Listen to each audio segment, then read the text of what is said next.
What if that small group also favored the suppression of the free press, refused to recognize the authority of the International Court, outsider auditing of internal processes, and the retraction of civil liberties? If a small group with such extensive power and expertise also favored the suppression of the free press, refused to recognize the authority of international courts, resisted outsider auditing of internal processes, and sought to retract civil liberties, the risk of widespread deception and abuse of power would be significantly heightened. Here's how these factors could exacerbate the risk. 1. Suppression of the free press. By suppressing the free press, the group could control the flow of information, manipulate narratives, and suppress dissenting voices. This would limit public access to independent journalism, critical analysis, and diverse viewpoints, making it easier to disseminate propaganda, misinformation, or deceptive messaging without scrutiny or accountability. 2. Disregard for international institutions, refusal to recognize the authority of international courts, and resistance to external oversight mechanisms undermine accountability and transparency. It allows the group to operate with impunity, shielded from external scrutiny, legal consequences, or international condemnation for human rights abuses, corruption, or deceptive practices. 3. Resistance to auditing and transparency. Resistance to outsider auditing of internal processes and lack of transparency create opportunities for corruption, malfeasance, or abuse of power to go undetected and unchecked. Without independent oversight, there are fewer checks and balances to prevent deceptive practices, misuse of resources, or violations of civil liberties. 4. Retraction of civil liberties undermines democratic principles, human rights, and the rule of law. It empowers the group to suppress dissent, silence opposition, and infringe upon fundamental freedoms such as freedom of speech, assembly, and association. This creates a climate of fear, intimidation, and censorship, making it difficult for individuals to challenge deceptive narratives or hold those in power accountable. In such a scenario, the concentration of power, lack of accountability, and disregard for democratic norms and institutions create fertile ground for widespread deception, manipulation, and abuse of power. It poses a grave threat to democracy, human rights, and the rule of law, requiring concerted efforts to defend democratic principles, promote transparency, and protect civil liberties.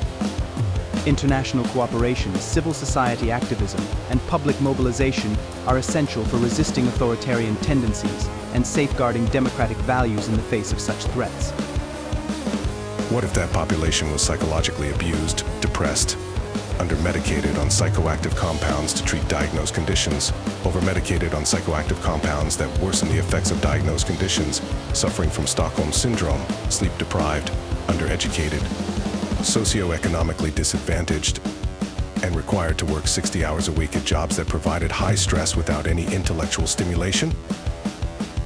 If the population were subjected to such extensive psychological abuse, depression, inadequate medication for diagnosed conditions, over-medication with psychoactive compounds exacerbating their conditions, Stockholm Syndrome, sleep deprivation, lack of education, socioeconomic disadvantage, and long working hours and high stress, intellectually unstimulating jobs, the risk of manipulation and deception by the small group in power would be significantly heightened.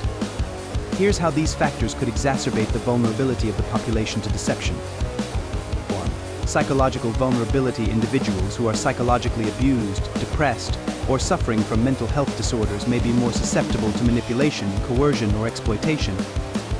Their diminished mental resilience and emotional well-being make them easier targets for deceptive messaging, psychological manipulation, or gaslighting tactics employed by the group in power. 2. Inadequate medication and over-medication. Inadequate access to proper medication or over-medication with compounds that worsen mental health conditions can further impair cognitive functioning, emotional regulation, and decision-making abilities. This exacerbates the vulnerability of individuals to deceptive tactics and reduces their capacity to critically evaluate information or resist manipulation. 3. Stockholm Syndrome. Individuals experiencing Stockholm Syndrome may develop feelings of loyalty, attachment, or identification with their oppressors, making them more compliant, submissive, or susceptible to manipulation. They may internalize deceptive narratives, rationalize abusive behavior, or defend the actions of the group in power, despite evidence of harm or injustice. 4. Sleep deprivation, high stress levels, and intellectually unstimulating work environments impair cognitive functioning, attention, and judgment, making individuals more prone to cognitive biases, errors in reasoning, and susceptibility to manipulation. They may be less capable of discerning truth from falsehood or critically evaluating deceptive messaging. 5. Socioeconomic disadvantage and lack of education can exacerbate vulnerability to deception by limiting access to information, resources, and opportunities for critical thinking or independent inquiry. Individuals facing economic hardship or educational barriers may be more susceptible to exploitation, misinformation, or promises of false hope offered by the group in power. In summary, the convergence of these factors creates a perfect storm of vulnerability, making the population highly susceptible to manipulation, deception, and exploitation by the small group in power. It underscores the importance of addressing systemic inequalities, promoting mental health and well-being, fostering critical thinking skills, and strengthening democratic institutions to protect against abuses of power and safeguard the rights and dignity of all individuals. Thanks for watching.